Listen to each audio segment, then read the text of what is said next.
രാജ്യത്തെ ഞെട്ടിച്ച ഒരു പ്രസംഗം കഴിഞ്ഞ ദിവസം രാജ്യസഭയിൽ നടന്നത്. ജനങ്ങളെ വിഭജിക്കുന്ന, മതത്തിന്റെ പേരിൽ ജനങ്ങളെ രണ്ടാക്കുന്ന നീക്കങ്ങൾക്കെതിരെ കേരളത്തിൽ നിന്നുള്ള ക്രിസ്ത്യൻ നാമധാരികളായ MP-മാരൊക്കെ ഇരിക്കുന്ന സഭയിൽ അതൊന്ന് വിളിച്ചു പറയാൻ ആം ആദ്മി പാർട്ടിയുടെ രാജ്യസഭാ MP സഞ്ജയ് സിംഗ് വേണ്ടി വന്നു. കഴിഞ്ഞ തിങ്കളാഴ്ച ഉണ്ടായ സംഭവമാണ്. ഫെബ്രുവരി 2-ന് മതപരമായ അസഹിഷ്ണുതയോടെ വർദ്ധിച്ചു വരുന്ന സംഭവങ്ങളെ പരാമർശിച്ചുകൊണ്ടാണ് സഞ്ജയ് സിംഗ് കത്തിക്കയറിയത്. ഉത്തർപ്രദേശിലെ സംഭവങ്ങളെ ഉദ്ധരിച്ച് അടുത്തിടെ ബറേലിയിലെ ഒരു പള്ളിക്ക് പുറത്തൊരു ബഹളം സൃഷ്ടിക്കപ്പെട്ടു. അവിടെ ഹനുമാൻ ചാലിസ ചൊല്ലുന്നു.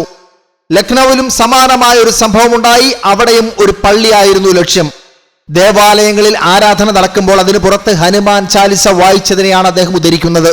ചോദ്യം ഇതാണ്: ബജ്റംഗ് ബലി ആരോടെങ്കിലും പള്ളിയിൽ പോയി ഹനുമാൻ ചാലിസ ചൊല്ലാൻ പറഞ്ഞിട്ടുണ്ടോ എന്ന്. മര്യാദാ പുരുഷോത്തം എന്ന് വിളിക്കപ്പെടുന്ന ശ്രീരാമൻ എപ്പോഴെങ്കിലും രാമചരിത മാനസങ്ങൾ പള്ളിക്ക് പുറത്ത് ചൊല്ലണം എന്ന് ഉത്തരവിട്ടിട്ടുണ്ടോ? അദ്ദേഹം ചോദിക്കുന്നു, ആരെങ്കിലും ഹനുമാൻ ചാലിസ ചൊല്ലാൻ ആഗ്രഹിക്കുന്നു എങ്കിൽ അവർ ഒരു ഹനുമാൻ ക്ഷേത്രത്തിൽ പോകണം.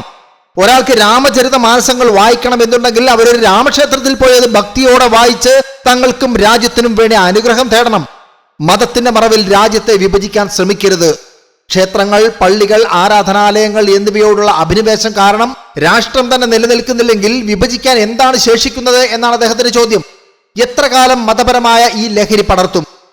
രാജ്യത്തിന്റെ സാമൂഹിക ഘടനയെ തകർക്കാൻ അനുബന്ധ സംഘടനകളും സർക്കാരും ശ്രമിക്കുന്നു എന്നാണ് അദ്ദേഹത്തിന്റെ ആരോപണം.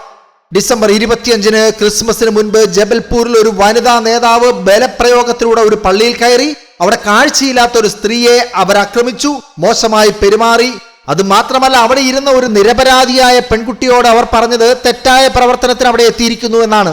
നിങ്ങൾ നിർമ്മിക്കാൻ ആഗ്രഹിക്കുന്ന സമൂഹം ഇതാണോ? സങ്കല്പിക്കപ്പെടുന്ന പുതിയ ഇന്ത്യ ഇതാണോ? ഇത്തരം സംഭവങ്ങൾ ആഗോളതലത്തിൽ ഇന്ത്യയുടെ പ്രതിച്ഛായയെ തകർക്കുന്നു എന്നാണ് സഞ്ജയ് സിംഗിന്റെ ആരോപണം.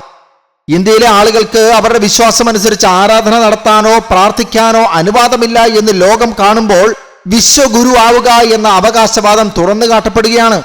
അതിനാൽ ആദ്യം വിദ്വേഷ രാഷ്ട്രീയം അവസാനിപ്പിക്കണം. സർക്കാരിന്റെ വിദ്വേഷത്താൽ നയിക്കപ്പെടുന്ന രാഷ്ട്രീയം പരിധിയില്ലാതായി മാറിയിരിക്കുന്നു എന്നാണ് അദ്ദേഹത്തിന്റെ ആരോപണം. ആദ്യം ഹിന്ദുക്കളെ മുസ്ലിങ്ങൾക്കെതിരെയും, പിന്നീട് ഹിന്ദുക്കളെ സിഖുകാർക്കെതിരെയും, പിന്നീട് ഹിന്ദുക്കളെ ക്രിസ്ത്യാനികൾക്കെതിരെയും മത്സരിപ്പിച്ചു. ഇപ്പോൾ ഈ വിഭജനം ഹിന്ദുക്കൾക്കുള്ളിൽ തന്നെ പടരുകയാണ്. ജാട്ടുകൾ ജാട്ടുകൾ അല്ലാത്തവർക്കെതിരെയും, മറാത്തകൾ മറാത്തകൾ അല്ലാത്തവർക്കെതിരെയും, ദലിതരും പിന്നോക്ക വിഭാഗങ്ങളും ഉയർന്ന ജാതിക്കാർ എന്ന് വിളിക്കപ്പെടുന്നവർക്കെതിരെയും പരസ്പരം മത്സരിക്കുന്നു. ഈ സാഹചര്യം ചൂണ്ടിക്കാട്ടിയായിരുന്നു സഞ്ജയ് സിംഗിന്റെ പ്രസംഗം. സത്യമിതാണ്, ആരെങ്കിലും വേണ്ടേ ഇതൊക്കെയൊന്ന് ഉറക്കെ പറയാൻ? ക്രൈസ്തവരുടെ വോട്ട് വാങ്ങി ക്രൈസ്തവ നാമധാരികൾ ഭരണസിരാ കേന്ദ്രങ്ങളിൽ വിരാജിക്കുമ്പോൾ ക്രൈസ്തവർക്ക് വേണ്ടി ചോദിക്കാൻ ക്രൈസ്തവനല്ലാത്ത ഒരാളെങ്കിലും ഉണ്ടാവേണ്ടേ?